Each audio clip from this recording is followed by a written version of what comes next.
खूबसूरत दुनिया के खूबसूरत शहर।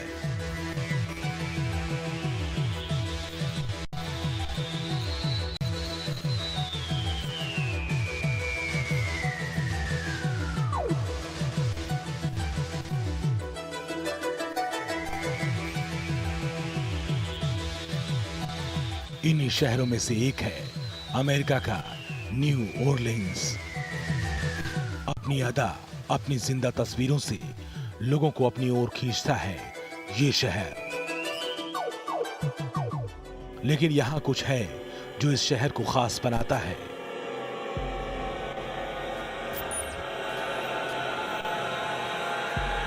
कुछ है जो इस शहर के हर बाशिंदे को दूसरी दुनिया की मौजूदगी का एहसास दिलाता है।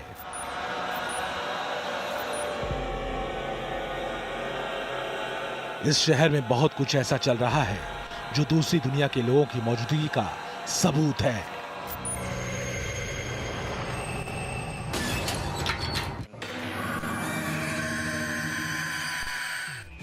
आलिशान पार्टीज, खूबसूरत बीच, शानदार होटल्स और धमाल मचाते बार्स के उस पार दूसरी दुनिया के कई दरवाजे हैं जिनसे होकर न जाने कब कुछ खामोश लोग हमारे इर्द गिर्द आ खड़े होते हैं।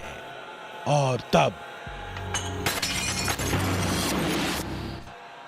रहस्यमयी कहानियों, हत्याओं, सायों, चीखों और सिसकती आवाजों ने कई बार इस शांत शहर की वीरानी को तोड़ा है। कई बार खामोश हो चुकी सांसों ने अपने होने का एहसास दिलाया है। और तब जरूरी हो गया इस शहर के हर उस चप्पे की पड़ताल करना जहां चलता है रूहों का मैखाना।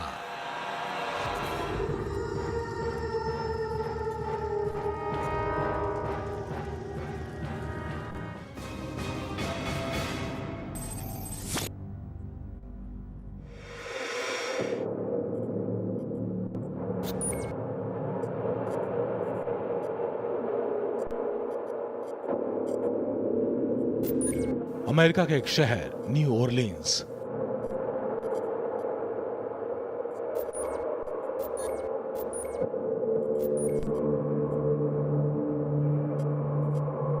इस शहर का एक इलाका है फ्रेंच क्वार्टर्स, जिसे न्यू ऑरलीन्स का सबसे खौफनाक इलाका कहा जाता है।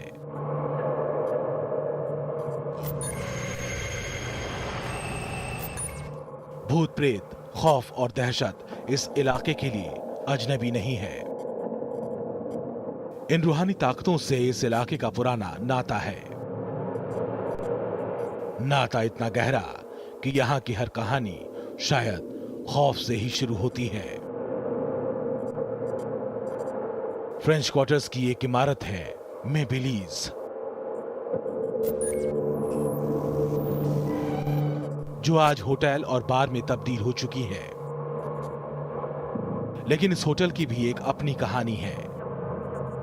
क्या है वो दिलचस्प कहानी, बताएंगे। लेकिन उससे पहले यह जानना जरूरी है कि आखिर यह खूबसूरत इमारत खौफ के लिए बदनाम क्यों है। आखिर क्यों लोग यहां आते तो हैं, लेकिन दिल में रहता है एक अनजाना सा डर।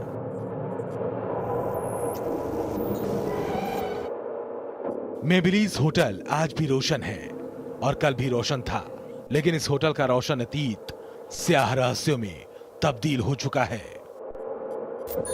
जो सालों बाद भी सवाल बनकर खड़ा है। कई अभिशप्त कहानियां हैं जिसने इस होटल को खौफ के नाम पर बदनाम कर दिया है।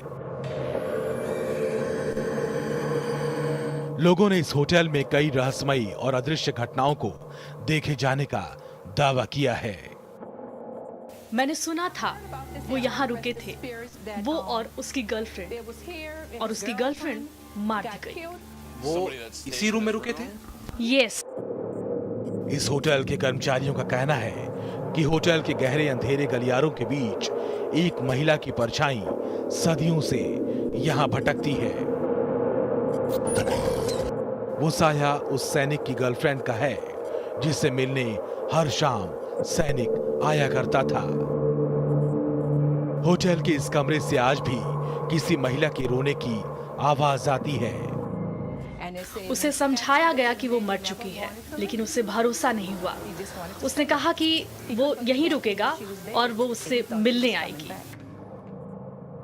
इस रहस्यमयी घटना के बारे में बताया जाता है कि उस महिला के चाहने वालों ने कई दिन तक उसका इस बार में बैठकर इंतजार किया था। आखिर क्या है इस रहस्यमयी साये के पीछे का सच? इस रहस्य को अभी पैरानॉर्मल एक्सपर्ट्स की टीम अपनी तहकीकात की लिस्ट में डाल ही रही थी कि जेनिस ने कुछ और भी बताया। तुम यहाँ थे? हाँ, मैं और जो यहाँ थे। अचानक ये किताबें शेल्फ से बाहर गिरने लगी। इस पूरे कमरे में होता रहा। कहानी यहीं खत्म नहीं होती। इस होटल में जिसने भी कदम रखा उसे कुछ न कुछ खौफनाक अनुभव जरूर हुए। यह अलग बात थी कि इसमें नुकसान कम, रोमांच ज्यादा था। कई लोगों ने पब में ग्लास के पटके जाने और टूटने की आवाजों को सुनने का दावा किया है। पब में आने वाले लोगों ने अपने हाथों में खरोचे जाने के निशान और दर्द को भी महसूस किया है।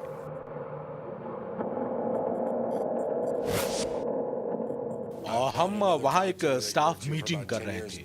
अचानक बहुत तेजी से ग्लासेस को पटके जाने और टूटने की आवाजें आई। हम बाहर आए तो देखा टूटे हुए ग्लास जमीन पर बिखरे हुए। ये शायद वो प्रोस्टिट्यूट थी जिसकी आत्मा आज भी यहाँ देखी जाती है। इस खौफनाक एहसास ने लोगों को हिलाकर रख दिया था। इतना ही नहीं, इस होटल के बार में उस प्रोस्टिट्यूट की आत्मा हर शाम आती है और टेबल पर ग्राहकों के लिए ग्लास और शराब की बोतल सजाती है और कभी-कभी ये उन पर टूट भी पड़ती है।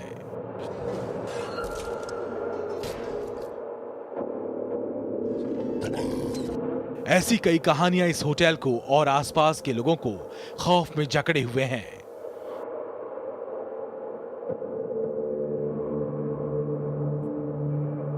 यह होटल आज दहशत और अपने पैरानॉर्मल एक्टिविटीज के लिए बदनाम है। आखिर लोगों के साथ घटने वाली इन घटनाओं के पीछे का सच क्या है? ये सवाल और रहस्यमयी घटनाएं वक्त के साथ धुंधली पड़ ही रही थी कि तभी इस शहर ने एक ऐसा मंजर देखा जिसने सब कुछ बर्बाद कर दिया।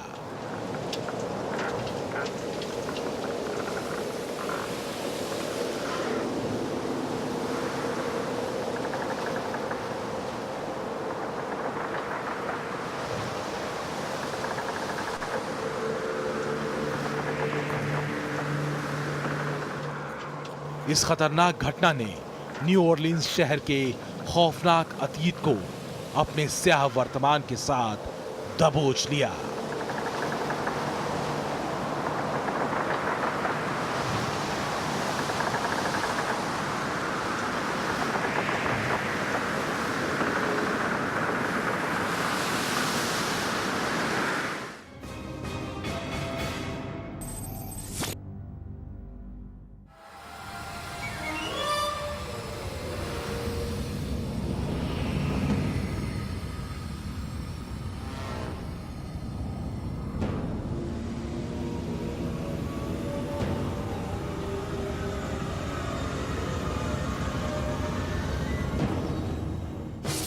अमेरिका का शहर न्यू ऑरलीन्स,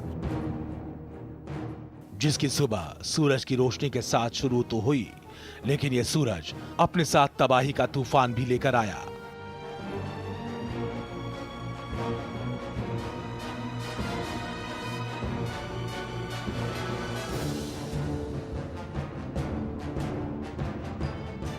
बदहवास लहरों ने शहर में तबाही की वो कहानी लिखी जो सदियों के लिए बर्बादी का निशान छोड़ गई।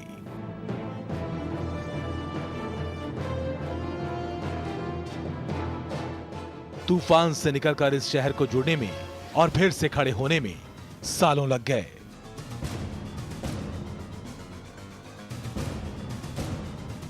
तारीख 29 अगस्त 2005। दबे पांव आए कटरीना ने अपने तूफान में मीठी नींद में सोए इस शहर को रातों रात मौत की नींद में तब्दील कर दिया।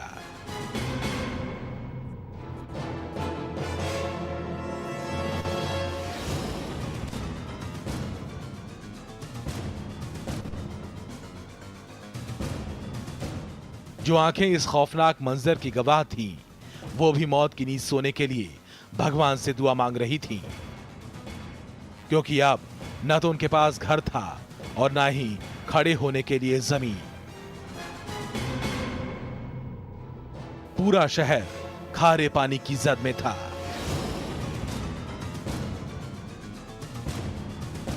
ऊंचे मकानों की छतें सिर छुपाने की बजाय जान बचाने के काम आ रही थीं। चारों तरफ सिर्फ पानी ही पानी था।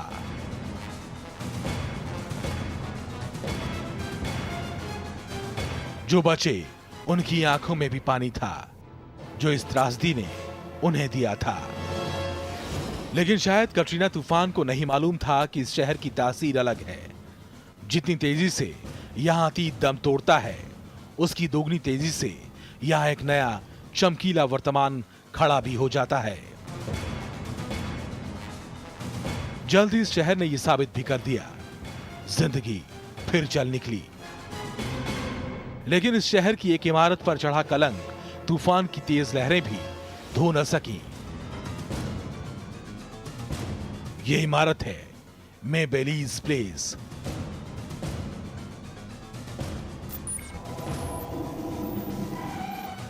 क्या है वो स्याह इतिहास जो इतना गाढ़ा है कि जिंदगी उजाड़ देने वाली लहरें भी इसका कुछ बिगाड़ न सकी। 1890 में इस इमारत में इस शहर का एक वेश्यालय था।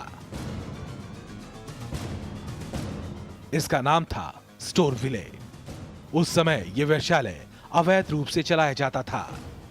लेकिन 7 साल बाद यानी 1897 में स्टोर विले वेश्यालय को कानूनी वैधता मिल गई। यह वेश्यालय 1917 तक चला और फिर इसे बंद कर दिया गया। बाद में इस वेश्यालय की जगह मेबेलीज प्लेस ने ले ली, जो आज एक शानदार होटल और बार के रूप में खड़ा है। दरअसल स्टोर विले वेश्यालय की कुछ ऐसी मनहूस और बदनाम कहानियां हैं जो आज भी कहीं न कहीं मेबेलीज प्लेस में अपनी खौफनाक दस्तक देती हैं, और कभी कभी ये दस्तक किसी तूफान से कम नहीं होती।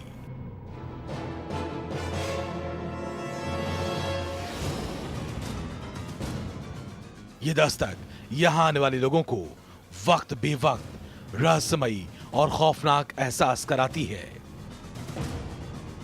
और तब रूह कपा देने वाली कई कहानियां यहां जब तब जिंदा हो जाती हैं।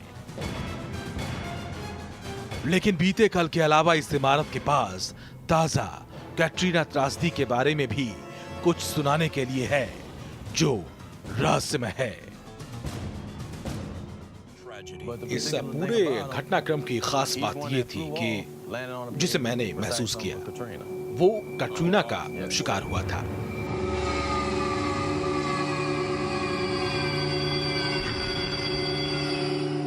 मुझे ये लगता है कि ये बड़ा अजीब है। शायद जिस वक्त कैटरीना तूफान यहाँ आया वो शख्स इसमें फंस गया और मारा गया। कैटरीना में फंसे ऐसे कई लोगों ने ऊंची छतों पर पहुंचकर अपनी जान बचाई थी, लेकिन इनमें से कुछ इतने भाग्यशाली नहीं थे। कहते हैं कि इस रोशन इलाके में कुछ हिस्से ऐसे हैं जो आज भी बदरंग हैं। इस शहर के कुछ हिस्सों में कैटरीना का समुद्री प्रलय अपनी मनहूस कहानी दर्ज कर जा चुका है। हम शहर के उस इलाके में हैं जो इस शहर का हृदय स्थल है। हाँ, यहाँ सबसे ज्यादा तबाही हुई थी और हम ये कह सकते हैं कि यहाँ जिंदगी के लिए लोगों ने सबसे ज्यादा जद्दोजहद की थी। आप कई आज भी टूटे फूटे मकानों को देख सकते हैं। कुछ मकान गायब हैं और उनकी सीढ़ियां ही बची हैं। और जहां कटरीना तूफान ने सबसे ज्यादा तबाही मचाई थी, यहाँ का नजारा सबसे बदतर था। ये एक खाली जमीन है, आप देख सकते हैं, जहां कभी एक मकान हुआ करता था। कटरीना की मौत की दस्तक के बाद ये शहर पूरे तरीके से बिखरा हुआ था।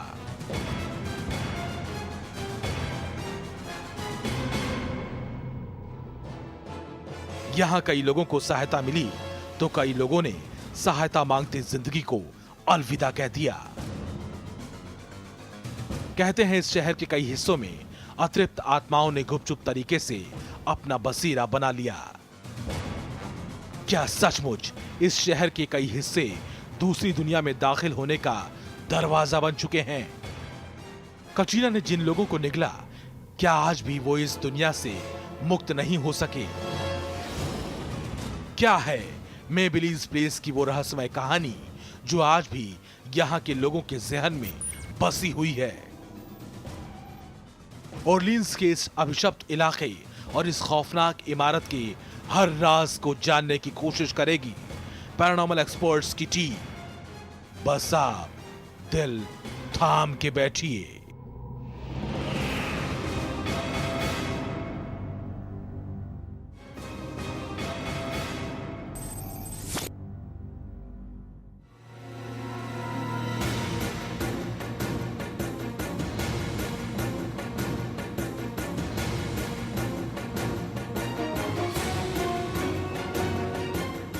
अब तक आपने देखा किस तरह न्यू ऑरलीन्स शहर की एक इमारत और कुछ हिस्से अपनी रहस्यमयी और खौफनाक कहानियों की वजह से बदनाम हैं। इन जगहों से जुड़े लोगों ने यहाँ कुछ सायों और रहस्यमयी आवाजों को सुने और देखे जाने के दावे किए।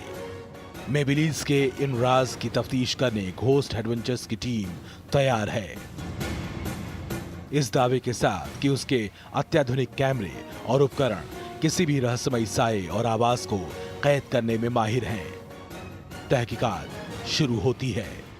तहकीकात शुरू हो चुकी है। मैं अंदर दाखिल हो रहा हूँ। आज मेरे साथी जे वास्ले और बिली टॉली हैं जो कैमरे और वॉइस रिकॉर्डर के जरिए बिल्डिंग के भीतर घने अंधेरे में होने वाली हर छोटी से छोटी गतिविधि पर नजर रखे हुए हैं। और अब मैं इन्वेस्टिगेशन शुरू कर रहा हूँ। जैक के तहकीकात शुरू करने से पहले आपको एक बार फिर से बताते हैं मेबिलीज के वो हिस्से जो बेहद रहस्यमयी और सनसनीखेज थे। होटल का वो कमरा जहां ग्लासेस और कुर्सियां अपने आप सरकती हैं, हरकतें करती हैं। ये डबल डोर वाला वो कमरा है जहां लोगों ने खरोचे जाने के दावे किए थे। और होटल का वो हिस्सा जो पब था, जहां कहते हैं कि प्रोस्टिट्यूट ग्राहकों को शराब में मिली नशीली दवा मिलाकर उन्हें बेहोश करती थी, बाद में उनकी हत्या कर उन्हें लूट लेती थी। जैक इस समय होटल के पब में है जहां बिल्कुल अंधेरा है। मैडम बेली, क्या आप यहाँ हैं? या फिर क्या यहाँ कोई दूसरी प्रोस्टिट्यूट मौजूद है? कोई आत्मा है यहाँ? मेरा नाम जैक है। जैक को होटल के अंधेरे कमरे में कुछ अजीब तरह का एक अनजाना सा एहसास होता है। जैक को महसूस हो रहा था कि कोई अदृश्य शक्ति है जो इस कमरे में उनके साथ है, जिसका पता लगाने के लिए जैक एक रिकॉर्डर मशीन को ऑन करते हैं जो अदृश्य शक्तियों का पता लगाती है। मशीन के ऑन होते ही उसमें हरकत होती है और रीडिंग 2.3 पर जाकर रुकती है। ये दरअसल एक ऊर्जा का स्तर है जो बता रहा है इस इलाके में कुछ रहस्यमयी शक्तियां हैं। जैसे ही जैक को एक अदृश्य शक्ति की मौजूदगी का पता चलता है, वो उस जगह की ओर बढ़ते हैं जहां मेबिलीज के स्टाफ में रहस्यमय तरीके से शेल्फ से किताबों के गिरने और खरोंचे जाने के दावे किए थे। अंधेरे में कुर्सी पर बैठे जैक लगातार सवाल पूछ रहे होते हैं। क्या तुम मेरे पीछे रखी किताबों को हिला सकते हो? क्या तुम बता सकते हो किसी ने तुम्हारी हत्या की थी? जिसने तुम्हें मारा, उसने मारने के लिए क्या इस्तेमाल किया था? और जो जवाब मिलता है वो वाकई हैरान करने वाला था। जैक के सवाल के जवाब में सुनाई देता है, गन। ये एक महिला की आवाज थी जो बता रही थी कि उसे कैसे मारा गया। दरअसल जैक के ठीक ऊपर एक स्वीट में एक महिला की हत्या की गई थी, जिसके बारे में होटल स्टाफ ने भी बताया था। तो क्या ये जवाब उस घटना से जुड़ रहा था जो सदियों पहले की गई थी? एक बार फिर से पूरी बातचीत और दावे हम सुना रहे हैं। मैंने सुना था वो यहाँ रुके थे, वो और उसकी गर्लफ्रेंड, और उसकी गर्लफ्रेंड मार दी गई। वो इसी रूम में रुके थे? यस, उसे समझाया गया कि वो मर चुकी है, लेकिन उसे भरोसा नहीं हुआ। उसने कहा कि वो यहीं रुकेगा और वो उससे मिलने आएगी।